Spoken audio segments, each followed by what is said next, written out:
હતું ને ત્યારે દસક્રોય અને કપડવંજ વાળું ઈવીએમ ખોટકાઈ ગયું છે। આમ તો જે રીતના આંકડાઓ છે તે પ્રમાણે ખૂબ જ મોટી લીડ છે, જેને ઓફિશિયલી જીત ખાલી ડિક્લેર કરવાની બાકી છે, પરંતુ અહીંયા આગળ જે સમાચાર છે કે દસક્રોય અને કપડવંજમાં જે ઈવીએમ ખોટકાયું છે તેને લઈને હાલમાં સાઈડમાં રાખવામાં આવ્યું છે। મતગણતરી અટકી પડી છે ઈવીએમ ખોટકાતાને કારણે।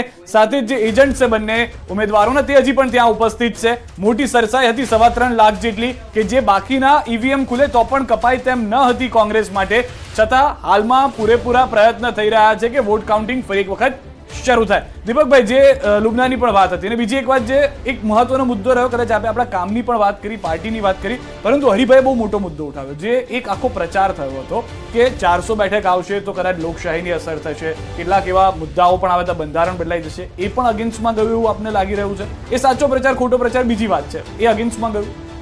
હું માનું છું ત્યાં સુધી બિલકુલ સુખરામ રાઠવાએ જશુ રાઠવાને અભિનંદન પાઠવ્યા છે। છોટાઉદેપુરમાં ભાજપના જશુ રાઠવાની જીત થઈ છે। જે પ્રકારથી પરિણામ એક બાદ એક સામે આવી રહ્યા છે, કોંગ્રેસના ઉમેદવાર સુખરામ રાઠવાનો પરાજય થયો છે। મહત્વપૂર્ણ સમાચાર સામે આવી રહ્યા છે।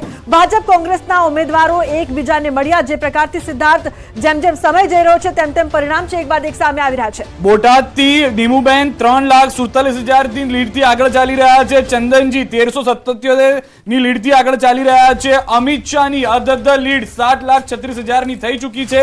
ખેડાથી દેવુસિંહની જે લીડ હતી તે જીતમાં પરિવર્તિત થતી જોવા મળી રહી છે। સૌથી વધારે મહત્વની વાત, સુરેન્દ્રનગરમાં પણ કુલ મતની લીડ 2.5 લાખને પાર ભાજપ માટે થઈ ચૂકી છે। સૌથી વધારે મહત્વની વાત, અહીંયા આગળ જે બે ઉત્તર ગુજરાતની બેઠકો છે, પાટણની ચંદનજીની અને ગેનીબેન વાળી બેઠક, જ્યાં આગળ ગુજરાતમાં કોંગ્રેસ આશા રાખી અને આગળ વધવાનો પ્રયાસ કરી રહ્યું છે નેશન વાઇડ